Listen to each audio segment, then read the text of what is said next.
মাই ডিম পরিবারের ভালোবাসার বন্ধুরা, নিশ্চয়ই তোমাদের সবার পুজো খুব ভালো কেটেছে।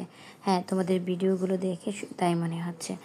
আমারও এখন পর্যন্ত লং ভিডিও দেওয়া হয়নি, কারণ এডিট করা হয়নি। যেহেতু বাসায় অনেক ব্যস্ততা চলছে, তাই এডিট করতেও পারছি না। বাপি মাও বাসায় আছে, তাই তোমাদের সাথে এডিট করা হয়নি। তাই আমি আজ থেকে একটা ভিডিও তোমাদের সাথে শেয়ার করব, তাই ভাবছি। তো আজকে আমি দশমীর থেকেই ভিডিও তোমাদের কাছে শেয়ার করছি।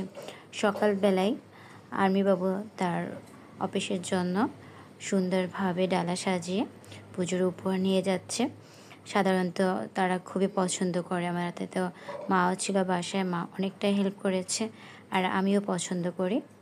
বিজয়া মা আসছে, বছর আবার আসবে, তাই আমরা বেরিয়ে যাচ্ছি মাকে বরণ করতে। হাসি মুখে সোনার সংসার যেন ভরাপুরা রাখে মা, এবং আবার বাবার বাড়ি আসেন। শুভ বিজয়া সবাই।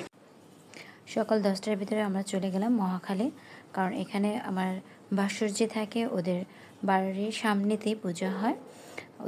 ওদেরই পূজা বলা যায়। মাকে বরণ করছে, তার সাথে সাথে তার সন্তানদেরকেও বরণ করছে। আমরা একটি বছর অপেক্ষা করে থাকি, 365 দিন অপেক্ষা করে থাকি মা আবার কবে আসবে, এবং মা আমাদের জন্য শুভবার্তা নিয়ে আসবে। মাকে বরণ করার পরে আর্মিবাবু আমাকে সিঁদুর পরিয়ে দিল। তারপর থেকেই হলো সিঁদুর খেলার পর্ব, কারণ আমাদের হিন্দুদের মেয়েদের প্রধান চিহ্ন, প্রধান শক্তি, প্রধান সাহস হলো এই স্বামীর দেওয়া সিঁদুর। তো সিঁদুর দেওয়া হওয়ার পরে আবার এটা আমার একটা ভাসুর ছেলের স্ত্রী, ও বরণ করছে মাকে। তো আমরা সবাই প্রার্থনা করি মা যেমন তার সন্তানদের নিয়ে ভরপুরা থাকে, আমরা যেন আমাদের সকল সন্তান আত্মীয় স্বজনকে নিয়ে আনন্দে সারা বছর কাটাতে পারি। আর মা প্রতি বছর এভাবে আসে তার সন্তানদের নিয়ে সবার মাঝে আনন্দ ছড়িয়ে দিতে। হিন্দু, মুসলিম, বৌদ্ধ, খ্রিস্টান কোনো ভেদাভেদ নেই। আমরা যে ধর্মেই হই না কেন, আমরা সকল ভাই সবার ধর্মকে শ্রদ্ধা করি এবং আমাদের নিজেদের ধর্ম পালন করব। তো এক এক করে সবার স্ত্রীদের সিঁদুর পরিয়ে দিচ্ছে। সত্যি এটাই হলো আমাদের হিন্দু নারীদের একমাত্র শক্তি। তো এই হলো রমা, আমার ভাসুরজি, ওর বাসাতেই আমরা গিয়েছিলাম। ওদেরই এই পুজোটা হয়ে থাকে। তো খুব ভালো লাগে। এখানে অনেকগুলো পরিবার আছে, সবার একটা আনন্দ উৎসব। ওরা মনে করে না যে আমিও এখানে অপরিচিত, ওদের সাথে পরিচিত হয়ে গেলাম। তো এক এক করে আমরা সেই ডিজের গানের সাথে নাচছিলাম। সবাই একই পরিবার হয়ে যেন আনন্দে মাকে বিদায় জানাচ্ছি। তো এখানে ননদ, তারপরে শাশুড়ি কিংবা ছেলে বউ কেউ নেই, সবাই সুন্দর সমান তালে নাচতেছে। ঢাকাতে আসার পরে এই দ্বিতীয়বারের মতো ওদের পুজোতে আমরা অংশগ্রহণ করতে পারি, এবং সত্যি ওদের পুজোতে খুবই আনন্দ হয়। তখন সকল কষ্ট, দুঃখ, বেদনা ভুলে যেতে পারি।